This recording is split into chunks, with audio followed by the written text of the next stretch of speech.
What is a tank? It might seem like a very simple question, but it's not an easy one to answer. To realize how big the problem is, take a look at an encyclopedia. It will say something like, a tank is an armored fighting vehicle, typically tracked and carrying a cannon as main armament. This description is very loose. Since there's no ready answer, we'll have to find it for ourselves. You are what you do. You build, you're a builder. You fly, you're a pilot. Let's see what tanks were designed to do in the past and how their role has evolved since.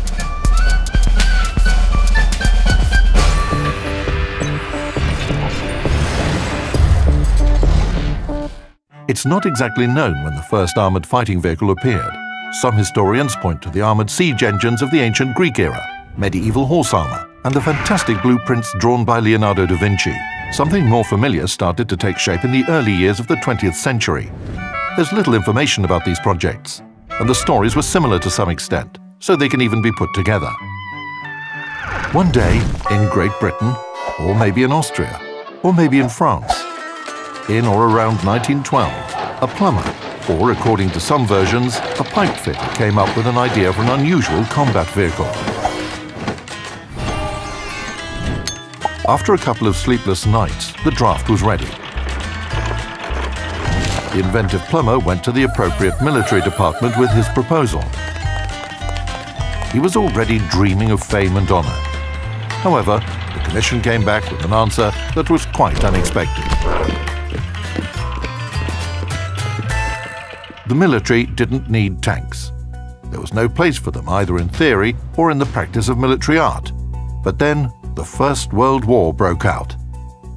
After a short period of active movement, the opposing armies dug in with trenches bristling with machine guns and covered in barbed wire. Even if a defense line could be broken through, at the cost of enormous casualties, armies had trouble carrying forward the advance. The standard methods didn't work. Military strategists realized that they needed something new to crack a deeply echeloned defense. In 1914, Sir Ernest Swinton, a British officer, engineer and aristocrat, presented his design for an armed and armoured tractor. Its working name was a machine gun destroyer. The British Army took no interest in the project. The first person who saw the potential in the new proposal was the First Lord of the Admiralty, Sir Winston Churchill. He allocated money, and on February 20th, 1915, the Land Ships Committee was created. Development was rapid, and on September 10th, the first tank in history, Little Willie, was tested. It failed the tests because it couldn't perform a key requirement, crossing trenches and ditches. Engineers improved the prototype and mass production began. The vehicle was given an unpretentious name, the Mark I. Its shape seems bizarre to us today, but having the tracks go all the way around the hull solved the problem of ditch and trench crossing. This was a land ship in more than just name.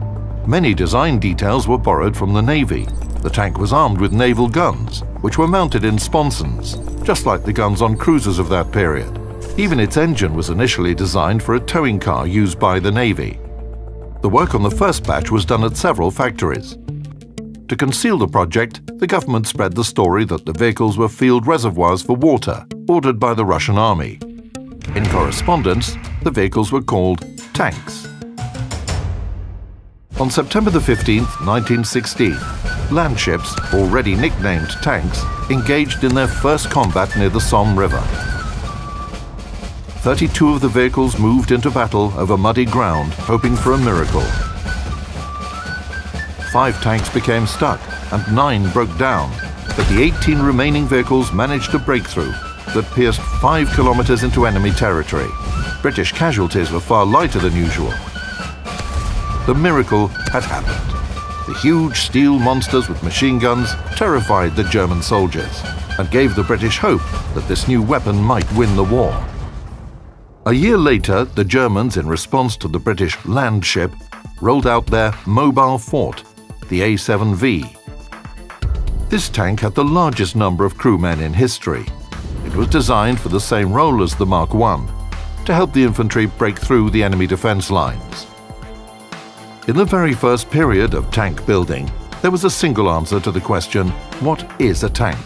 For the Germans and British, It was a sort of ram to help the infantry batter through enemy defences. However, the French brought a different approach. The father of French tank building was Colonel Jean-Baptiste Estienne. He wrote in August 1915, "Gentlemen, victory in this war will go to the side that first manages to mount a 75mm gun on a vehicle capable of crossing any terrain." And he was right. When the first tanks appeared, Colonel Estienne looked at them and decided that the army needed something different to support the infantry. It should be light, small, maneuverable and cheap.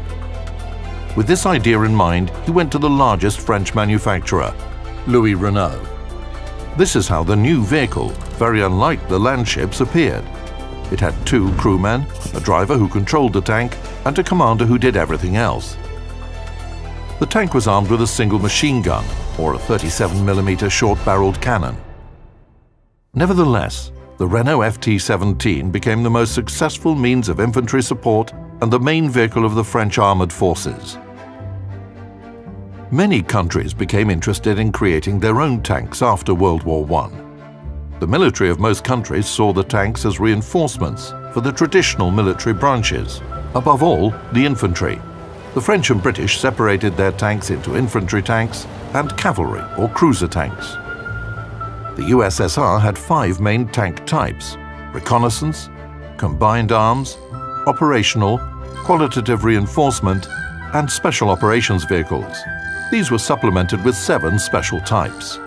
So both theoretical and practical work on the definition of tank was humming along. In the late 1930s, tanks started getting heavier. The age of thinly armoured tanks had come to an end. The turning point was the Spanish Civil War. It became clear that infantry, at least in Europe, was capable of defeating tanks. Light, small-caliber, quick-firing cannons and heavy machine guns had no trouble perforating them.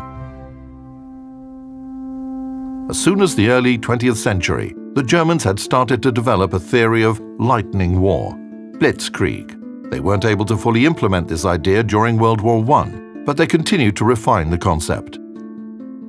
By the new rules, blitzkrieg should be carried out by large tank formations. Now their task was not to support infantry, but to break through, punching deep into the enemy defences. Tanks were no longer expected to fight with field defences. They should wreak chaos in the enemy rear, overrunning enemy headquarters, capturing transport routes and supply depots, and breaking up enemy forces attempting to reinforce. Victory would be achieved by disrupting enemy communication and supply. The modern army is not a Roman legion. It can't fight without gasoline and ammunition. According to the Germans, tanks were not a supplementary means of warfare, but the most powerful offensive weapons. All other forces should serve their interests. The role of supporting the infantry was given to another vehicle type, assault guns.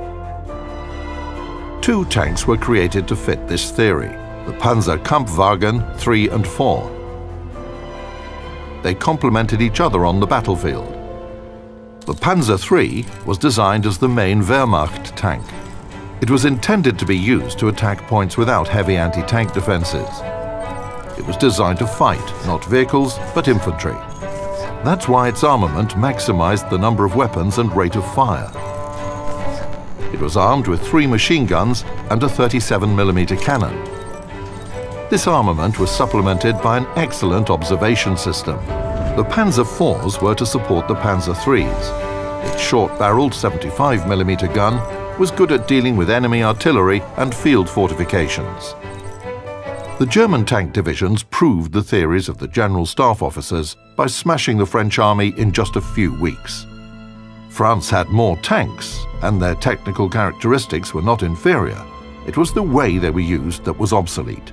The Panzer IIIs and IVs played their roles perfectly at the beginning of the German invasion in the USSR. But then, rather suddenly, things started to go wrong. The Panzers were being forced to do something their creators hadn't planned: fight against a new generation of tanks. In the USSR, armoured vehicles had traditionally been designed with greatest attention paid to 2 attributes: mobility, understandable considering the distances and quality of roads in the USSR, and firepower. A third factor was added after the Spanish Civil War. The tanks of the new generation, the T-50, T-34 and KV-1, received armor designed to defeat enemy shells. These tanks emerged as excellent vehicles with balanced characteristics. Realizing that they would have to fight masses of Soviet armored vehicles, the Germans revised their views on what tanks should do. The anti-tank role became the priority.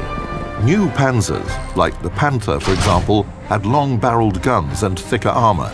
No longer were they envisioned conducting lightning-fast attacks on the enemy rear. Now they were built to fight enemy tanks. The ambition of the German military and designers to achieve qualitative superiority in armor and armament by any means became a sort of mania. The Tiger appeared in 1942. Voila.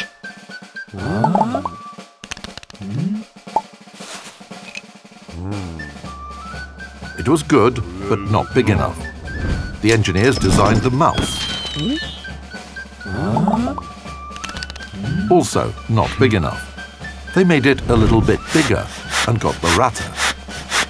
Someone said, too small, and this project turned into a 1,500-ton monster. But only on paper. If the Third Reich's tank designers had had more time, perhaps we would have seen something even bigger.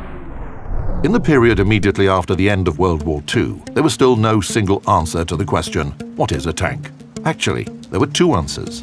Medium tanks, the workhorses of armored forces, and heavy tanks and assault guns, which would be deployed as reinforcement in offense and defense. The military wanted to have one type of tank for both roles, but the engineers couldn't deliver it. They were limited by technology, especially in engine power and transmission. In the late 1950s, the British designed a 105mm tank gun that, just like the Beatles, became very popular in all the Western countries.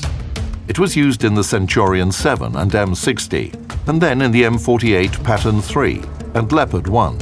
The reason for its success was simple. A medium tank equipped with this gun could penetrate the Soviet heavy tanks head-on. Besides an excellent armor-piercing shell, the gun could fire powerful, high-explosive shells. In response, the Soviet 115mm smooth-bore gun appeared. It did the same thing against the NATO heavy tanks. It could penetrate their front armor with certainty. After the British L7 rifled gun and Soviet smooth-bore gun entered mass production, heavy tank development shut down in all countries. Heavy tanks were still used, but MBTs, main battle tanks, gradually replaced them. The designers had managed to create vehicles that were fast, well-armored and heavily armed, all at the same time. The curse had been lifted. Vehicles of the new type finally made it very simple to answer the question, what is a tank?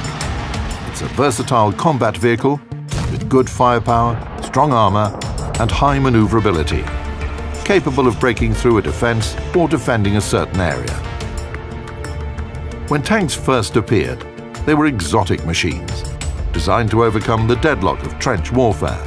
Now they are a mainstay of modern ground forces.